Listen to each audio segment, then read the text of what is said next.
అనేక తర్జన భర్జన అనంతరం నర్సాపురం సిట్టింగ్ ఎంపీగా ఉన్న రఘురామకృష్ణరాజు పశ్చిమ గోదావరి జిల్లాలోని ఉండి అసెంబ్లీ నియోజకవర్గం సీటును దక్కించుకొని టీడీపీ ఎమ్మెల్యేగా గెలుపొందిన సంగతి తెలిసిందే.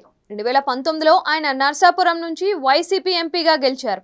ఆ తర్వాత కొద్ది కాలానికే వైసీపీ అధిష్టానంతో తలెత్తిన విభేదాలతో ఆ పార్టీకి దూరమయ్యారు. నిత్యం రచ్చబండ పేరుతో వైసీపీ ప్రభుత్వంపై విమర్శనాస్త్రాలు ఎక్కుపెట్టారు. ఈ క్రమంలో నర్సాపురం నుంచే కూటమి పార్టీలో ఏదో ఒక పార్టీ తరపున ఎంపీగా పోటీ చేయాలని ఆర్ఆర్ఆర్ ఆశించారు. అయితే ఆయనకు విచిత్రంగా ఏ పార్టీ నుంచి సీటు దక్కలేదు. చివరకు టీడీపీ తరపున ఉండి సీటు దక్కించుకుని అక్కడ పోటీ చేసి గెలిచారు. ఈ క్రమంలో అప్పటికే ఉండి అభ్యర్థిగా ప్రకటించిన రామరాజును టీడీపీ అధినేత చంద్రబాబు పక్కన పెట్టారు. రఘురామ గెలిచిన వెంటనే ఉండి నియోజకవర్గంపై దృష్టి సారించారు. ఇందుకోసం స్వచ్ఛ ఉండి పేరుతో కార్యక్రమానికి శ్రీకారం చుట్టారు. ఉండిని అభివృద్ధి చేసుకోవడానికి ఆయన విరాళాల సేకరణ చేపట్టారు. స్వయంగా ఆయనే తన వంతుగా 5 లక్షల రూపాయల విరాళంతో డ్రైనేజీ మెయింటెనెన్స్ ఇన్ఫ్రాస్ట్రక్చర్ ఫండ్ ఉండి పేరుతో బ్యాంకులో ఖాతా తెరిచారు. ఉండిని అభివృద్ధి చేసుకోవడానికి ప్రజలు, పారిశ్రామికవేత్తలు, ఉద్యోగులు ఇలా ఎవరైనా విరాళాలు ఇవ్వాలని ఆయన విజ్ఞప్తి చేశారు. రాష్ట్ర ప్రభుత్వం నిధుల కొరతతో ఉందని, ఈ నేపథ్యంలో నియోజకవర్గాన్ని అభివృద్ధి చేయడానికే ప్రజలు ముందుకు రావాలని కోరారు.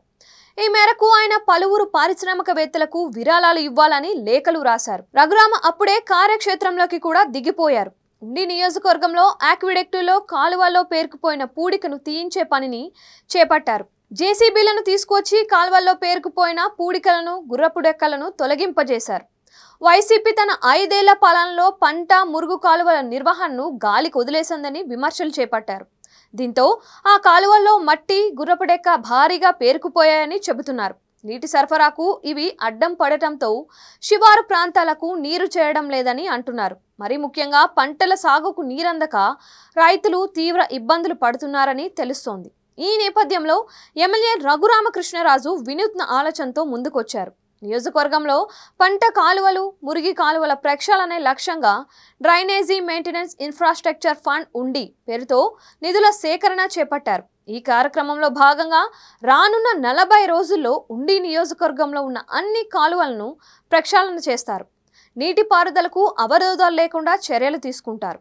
దీనికి 1.5 కోట్ల రూపాయల వరకు ఖర్చు అవుతుందని తెలుస్తోంది. రఘురామ ఇచ్చిన పిలుపు బాగానే పనిచేస్తుంది అంటున్నారు. స్వయంగా ఆయనే 5 లక్షల రూపాయలు ఇవ్వడంతో టీడీపీ నేతలు, కార్యకర్తలు కూడా ముందుకు వచ్చి విరాళాలు ఇస్తున్నారు. మరికొందరు కార్పొరేట్ సోషల్ రెస్పాన్సిబిలిటీ కింద నిధులు అందజేస్తున్నారని తెలుస్తోంది.